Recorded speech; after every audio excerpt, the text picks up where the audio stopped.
Baik, Assalamualaikum, selamat sore dokter. Perkenalkan, saya Adam, NRP 068 dari Kedokteran Angkatan 24 FKUPN PJ. Kali ini saya akan menjelaskan tentang case ketiga FM5, khususnya di gonad wanita.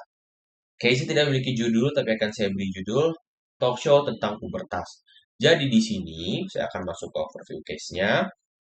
Ada seorang mahasiswa FK yang menjadi asisten dokter untuk mengikuti talk show. Nah, pada saat dokter itu presentasi ditanya oleh Sam, laki-laki berusia 12 tahun.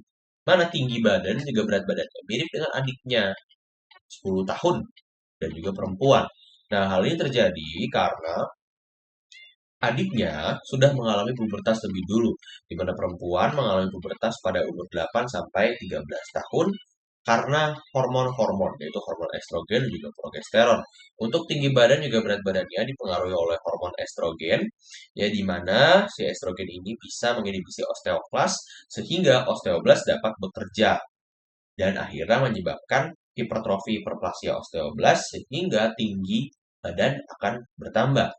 Nah, tapi estrogen progesteron juga bisa, khusus estrogennya, menstimulasi si kondroblas untuk berproliferasi. Seperti itu. Sehingga lempeng epifisis lebih cepat menutup. Inilah yang menyebabkan wanita bisa tumbuh lebih cepat, tapi berhenti tumbuh lebih cepat dibandingkan pria. Karena testosteron memiliki efek yang tidak memiliki efek yang lebih lemah dibandingkan estrogen dalam memicu pertumbuhan proliferasi dari osteoblas dan juga kondroblas. Oke, lalu dokter tersebut juga ditanya oleh Putih yang berusia 13 tahun tentang perkembangan seks sekunder seperti perkembangan payudara dan pertumbuhan rambut di area tertentu seperti area pubis. Nah, hal ini juga merupakan satu efek dari si estrogen ini, di mana estrogen dapat memicu perkembangan payudara, sama hal dengan progesteron, di mana nanti akan ada pemindahan jaringan subkutan menuju ke glandula mamae, dan akan ada perkembangan sistem duktus pada glandula mamae itu sendiri, sehingga glandula mamae akan siap menuju ke fase laktasi. Oke, sementara untuk pertumbuhan pubisnya, dia juga dipengaruhi oleh estrogen dan juga androgen, seperti itu, androgen yang disekresikan oleh korteks adrenal. Lalu ditanya Andri, 14 tahun ya, tentang mimpi basah. Nah, mimpi basah ini adalah suatu mekanisme yang terjadi pada pria ketika sistem simpatis di area sakral itu aktif saat malam hari. Seperti itu. Nah, lalu ditanya Tika tentang menstruasi. Di sini akan dibahas pada case ini, di mana menstruasi itu dibagi menjadi 3 fase. Ada fase menstruasi di hari pertama sampai kelima, fase proliferatif hari kelima sampai hari ke-14, ini hari ke-6, mohon maaf. Lalu fase sekretorik, ya, di sini hari ke-15 sampai ke hari 28, seperti itu. Nah, saya akan lanjutkan.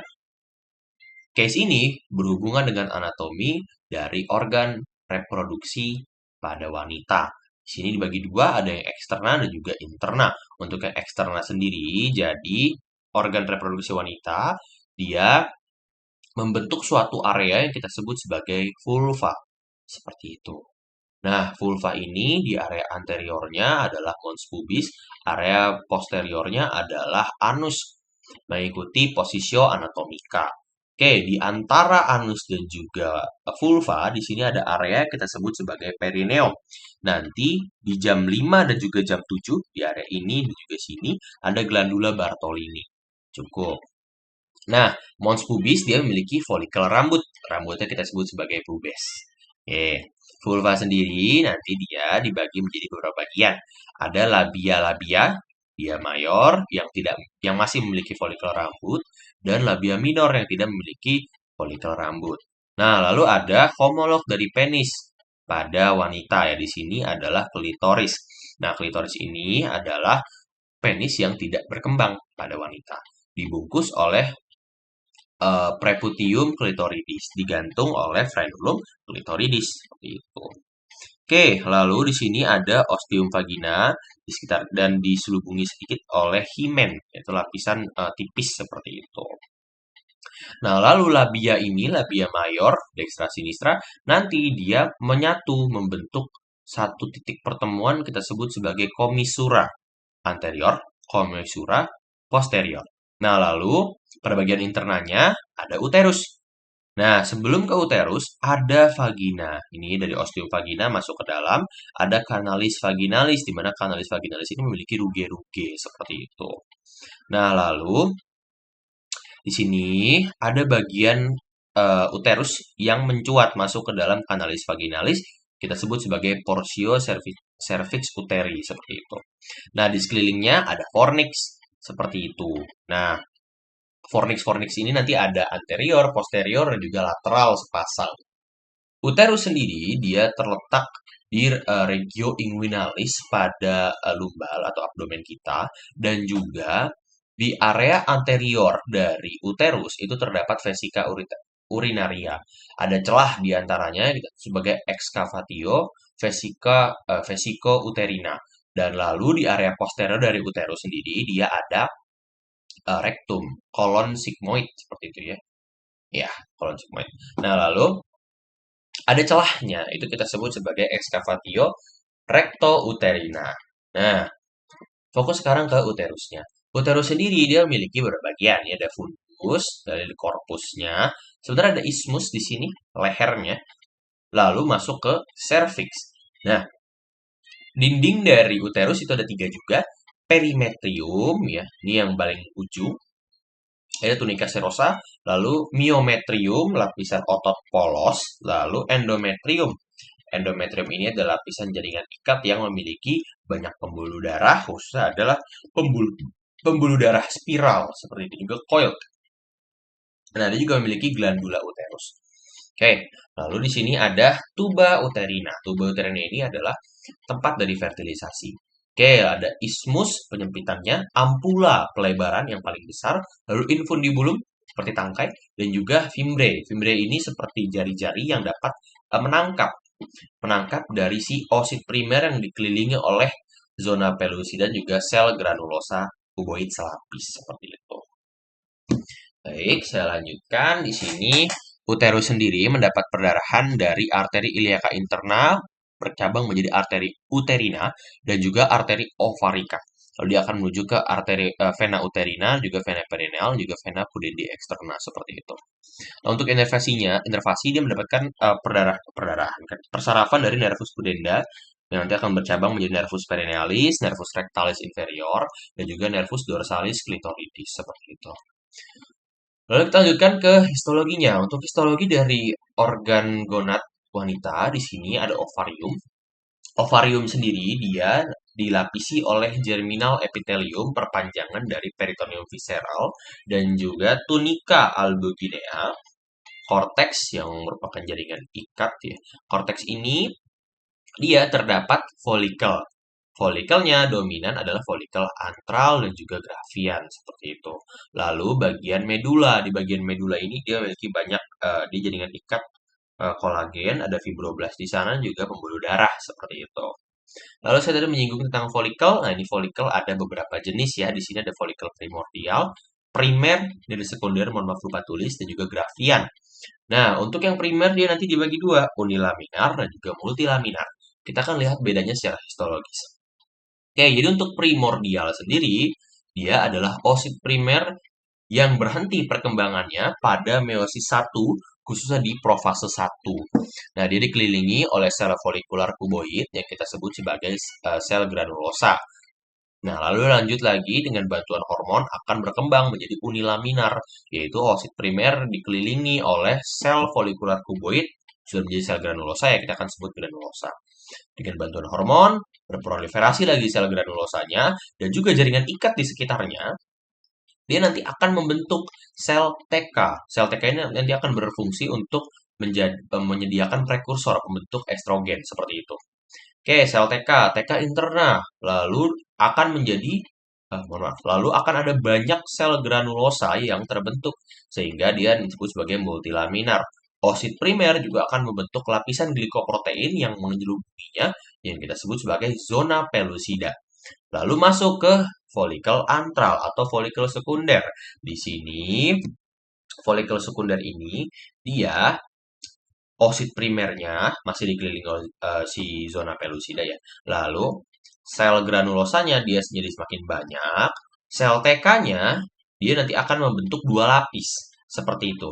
Dua lapis. Jadi ada yang lapisan internal dan juga eksternal. Untuk yang lapisan internal sendiri, dia kalau dalam preparat histologi, dia akan terlihat lebih terang dibandingkan yang si eksternalnya, di mana yang internal juga selnya lebih kuboid dibandingkan yang eksternal. Seperti itu. Nah, hormon juga akan meminta sel granulosa untuk menyekresikan follicular liquid.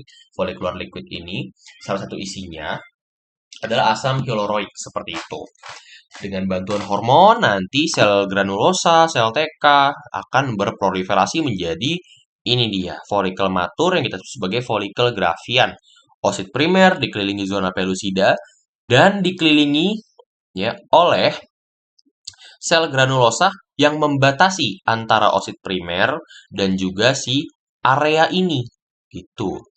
Nah, sel folikularnya atau sel granulosanya kita sebut sebagai korona radiata seperti itu. Nah, di bagian sini ya yang mengikat tadi, mengikat osit primer dengan korona radiatanya kita sebut sebagai cumulus ovorus seperti itu. Nah, zona ini adalah zona folikular liquid yang kita sebut sebagai antrum. Oke, sel TK-nya juga jadi semakin banyak seperti itu. Lalu tuba uterina dia ada beberapa lapis, tunika mukosa, lamina propria, tunika muscularis, dibagi tiga, tunika ada sirkular, longitudinal, dan juga interstisial. Untuk serviks dia ada tunika mukosa, lamina propria, tunika muscularis, dan nanti ada glandula cervicalis dan juga cis. Glandula cervicalis ini dapat menghasilkan mukus, ada yang tipis, ada yang tebal. Nah, glandula cervicalis juga bisa terbenam di lamina propria membentuk glandula cis. Di lamina propria ini juga dapat ada nodulus limfatikus seperti itu. Lalu di vagina, tunika mukosa ini ada peralihan dari epitelnya, di mana untuk tunika mukosa di serviks sendiri, epitelnya adalah epitel stapis kuboid, di vagina, epitelnya epitel kuboid bertingkat. Tunika mukosa, lamina propria, tunika muscularis, ada dua, longitudinalis, juga transversal, juga tunika adventitia, seperti itu. Oke, lalu saya akan bahas bagian fisiologinya. Untuk fisiologinya di sini yang akan saya bahas adalah dari perubahan seks primer dulu dan seks sekunder pada masa pubertas seperti itu. Oke, pada pubertas di sini sebelumnya pada masa prepuber, oogonium itu sudah ada. Oogonium adalah sel stem ya, stem cell. Dia dapat berkembang menjadi oosit primer lalu tertahan di profase 1. Oke, di profase 1 ini nanti setelah dia puber, dia dapat membentuk dua hal, yaitu badan polar dan juga oosit sekunder. Oke, oosit sekunder, dia sudah masuk ke meiosis 2. Nah, di meiosis 2 ini, oosit sekunder akan terhenti di metafase 2. Oke, di metafase 2, setelah ada fertilisasi, barulah oosit sekunder berkembang menjadi ovum. Seperti itu. Badan polarnya bagaimana? Badan polarnya nanti akan digunakan sebagai nutrisi dari zigot seperti itu.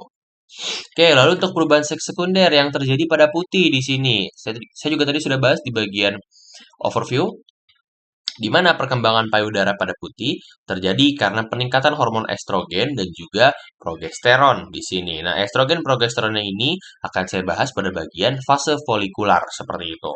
Estrogen akan memicu yang pertama peningkatan ukuran uterus hingga 3 kali lipat, lalu perkembangan payudara, memicu pertumbuhan ya, pada tulang tinggi akan bertambah, lalu memicu penutupan epifisis, peningkatan jaringan adiposa khususnya di beberapa bagian seperti di regio gluteus, lalu di bagian regio toraks khususnya di glandula mamaenya seperti itu. Nah, dia juga dapat membuat kulit menjadi lebih lembut pada wanita dan distribusi rambut di area tertentu seperti di area pubis dan juga area aksila seperti itu. Nah, progesteron juga memiliki efek yang mirip ya. Di sini ada perkembangan payudara bersamaan dengan estrogen.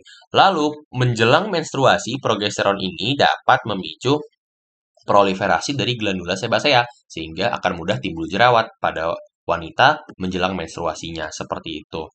Oke, lalu itu untuk perubahan seks primer sekundernya. Lalu di sini saya akan bahas. Oke, lalu saya akan bahas di sini mengenai bagaimana folikel-folikel ini berkembang hingga dia masuk ke dalam fimbriae tuba uterina, lalu akan masuk ke dalam sini uterus seperti itu. Tapi saya tidak akan bahas sampai ke fertilisasi. Oke, jadi ketika masuk pubertas, nukleus arcuata dan nukleus supraoptik akan menghasilkan gonadotropin releasing hormone yang dapat menstimulasi gonadotrop untuk melepaskan LH-FSH. Oke, LH-FSH nanti dapat memicu proliferasi dari si sel granulosa. Mohon maaf sebelum itu, dari oogonium dia akan dari itu ya, diploid menjadi haploid. Oke, oogonium berkembang menjadi oosit primer. Di sini oosit primer dibantu oleh LAFSH akan membentuk oosit primer, folikel primer yang unilaminar seperti itu. Dia akan memicu proliferasi dari sel granulosa yang tadinya kuboid ya dan dapat berubah bentuk menjadi yang tadinya pipih dapat berubah bentuk menjadi kuboid seperti itu.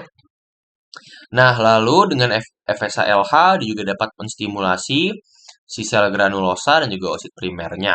Oke, akan terbentuk lapisan glikoprotein yang kita sebut sebagai zona pelusida.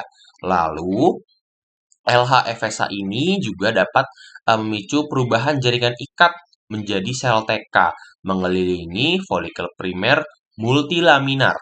Jadi setelah proliferasi menjadi banyak lapisan. Oke, lalu LH-FSH di step berikutnya membentuk folikel sekunder.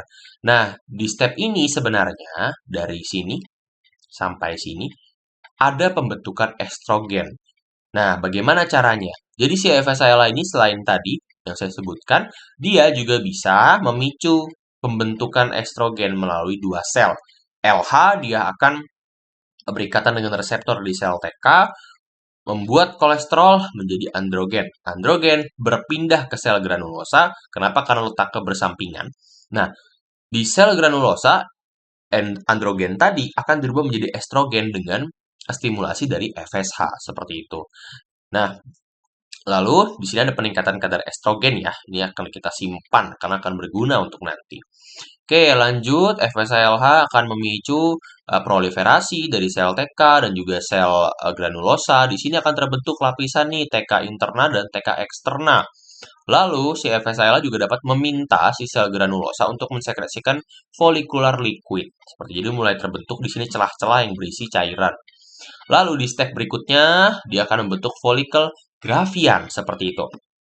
Oke, folikel gravian ini ya dia sudah sama seperti di folikel antral, terjadi hal yang sama sehingga ukuran menjadi semakin besar. Sel TK dan juga sel TK interna eksterna menjadi semakin besar, akan terbentuk corona radiata dan juga cumulus ovorus dan antrum. Nah, ini adalah suatu wilayah berisi cairan. Nah, sel TK dan juga sel TK interna eksterna karena semakin banyak akan mendorong ya si folikel gravian ini mendekat ke perifer seperti itu, mendekat ke sini lah ya. Oke. Nah, di situ sudah saya akan bahas bagaimana estrogennya sekarang. Estrogen tadi dia semakin banyak. Nah, ketika estrogen semakin banyak, kita fokus ke sini. Estrogen dia akan menginhibisi seperti itu. Menginhibisi. Loh, kenapa ini ada estrogen lagi? Itu kita bahas nanti. Menginhibisi ini. Jadi FSH-LH akan berkurang. Tapi kondisinya di sini sel granulosanya masih terus memproduksi estrogen seperti itu. Nah, jadi di fase folikular ini ada beberapa fase ya di situ. Ada fase di sini ya. Ini kita lihat grafiknya. Jadi pada fase folikular nanti ada estrogen peningkatan. Yang pertama ya, menginhibisi si nukleus arcuata juga nukleus supraoptik beserta gonadotropnya. Tapi nanti karena si sel-sel folikular ini, sel granulosa, masih memproduksi estrogen, ya, dia akan meningkat di sini, masuk ke fase ovulatorik. Apa itu fase ovulatorik? Jadi, ketika estrogen ini meningkat, ya, meningkat di sini, estrogen kembali meningkat ya, estrogen kembali meningkat, nanti dia akan masuk ke sini, menstimulasi justru nukleus arcuata dan supraoptik beserta gonadotrop untuk melepaskan FSH-LH seperti itu. Nah, tapi selain itu, si sel folikel gravian ini bisa menghasilkan molekul lain yaitu inhibin B. Inhibin B nanti dia akan masuk ke gonadotrop dan menginhibisi si FSH sehingga yang banyak adalah LH. Nah, LH yang banyak dalam darah ini akan mengaktifkan suatu enzim protease yang itu motong seperti itu, memotong memisahkan oosit primer bersama dengan zona pellucida dan sedikit lapisan dari sel granulosa untuk berpisah nih dari si folikel gravian. Seperti itu. Jadi dia akan terpisah nih, keluar dari si folikel gravian yang tadi sel granulosa di folikel gravian yang tidak ikut, nanti dia akan berkembang menjadi corpus luteum seperti itu. Ya, tapi itu nanti dulu. Oke, lalu tadi oosit primernya kemana? Di sini LH tadi juga memicu nih si fimbre ini untuk menjadi agak kaku, sehingga dia akan menarik-narik si oosit primer, zona pellucida dan juga sel granulosanya masuk ke dalam sini seperti itu. Dan dia akan disimpan di area pojok-pojok sini. Seperti itu. Nah, tadi karena ada sisaan dari folikel gravian dia akan membentuk corpus luteum. Nah, di corpus luteum ini akan terjadilah fase luteal seperti itu. LH bisa memicu corpus luteum menghasilkan progesteron. Progesteron inilah yang nanti dapat berperan dalam salah satu siklus dari menstruasi. Oke, itu kita cukupkan dulu. Nah, lalu lanjut ke fase menstruasi. Oke, di sini Tika mengalami menstruasi pertama. Menstruasi itu adalah fase menstrual. Di sini hari pertama sampai hari kelima. Seperti itu. Nah, ini kenapa bisa terjadi? Jadi, uterus khususnya endometrium memiliki beberapa lapis seperti itu. Ada dua lapis, mohon maaf. Ada stratum fungsional atau lamina fungsional juga stratum basal. Stratum basal isinya adalah pembuluh darah atau arteri yang lurus seperti itu ya. Lalu dia juga berisikan sel-sel kelenjar. Ya, sel-sel kelenjar dan juga jaringan ikat yang bisa berproliferasi. Lalu ada lapisan kedua, lapisan atas, yaitu lamina fungsional, yang berisi arteri spiral dan juga arteri coilet, dan juga glandula uterus. Oke, pada menstruasi, pada kasus Tika, di sini terjadi peluruhan. Peluruhan dari lamina fungsional atau stratum fungsional. Jadi dia akan turun ke bawah, gitu. Nah, mengapa ada darahnya? Nah, inilah dia. Jadi darah itu diakibatkan karena si arteri spiral juga arteri coil ini mengalami ruptur. Seperti itu, mengalami ruptur. Karena ruptur darahnya banyak yang keluar. Ketika darah banyak yang keluar, nanti sel-selnya akan iskemik, sel-sel di stratum fungsional sehingga dia akan mengalami nekrosis. Oke, kita lanjut. Setelah fase menstruasi di hari pertama sampai kelima akan terjadi fase proliferatif. Ingat tadi ketika di fase folikular dan ovulatorik akan ada peningkatan kadar estrogen. Nah, di sini ya, di sini ada peningkatan kadar estrogen ya di sini. Estrogen meningkat lagi. Oke, estrogen sendiri dia dapat memicu di sini regenerasi dari lamina fungsional. Dari mana regenerasinya? Dari lamina basal atau stratum basal.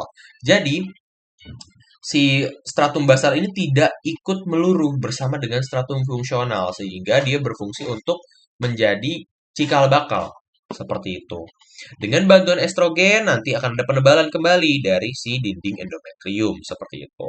Dan juga akan terbentuk glandula uterus tapi belum aktif ya. Diaktifkan oleh progesteron seperti itu yang dihasilkan oleh siapa? Corpus luteum. Oke. Progesteron nanti dia akan memicu proliferasi dari lamina fungsional. Mengapa? Agar semakin tebal.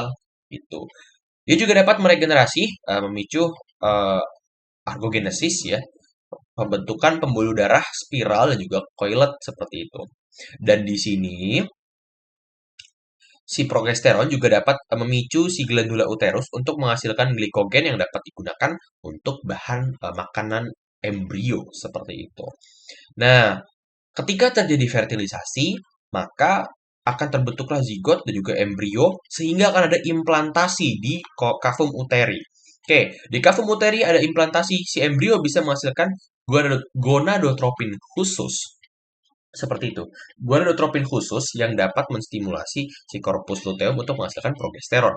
Tapi kalau tidak ada fertilisasi, yang terjadi adalah tidak ada gonadotropin khusus, progesteron tidak diciptakan. Turun nih, progesteron kadarnya turun.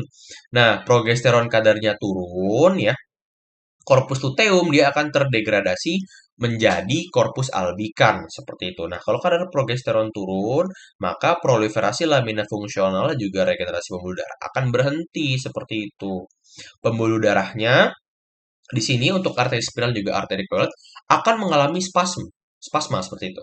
Jadi dia akan mengalami dilatasi berat dan vasokonstriksi berat secara terus-menerus sehingga akhirnya dia ruptur. Oke, ruptur, darah masuk ke dalam stratum fungsional, karena darahnya tidak masuk ke dalam sel-sel, maka selnya akan iskemik, lalu nekrosis. Kembali lagi ke fase menstruasi. Seperti itu.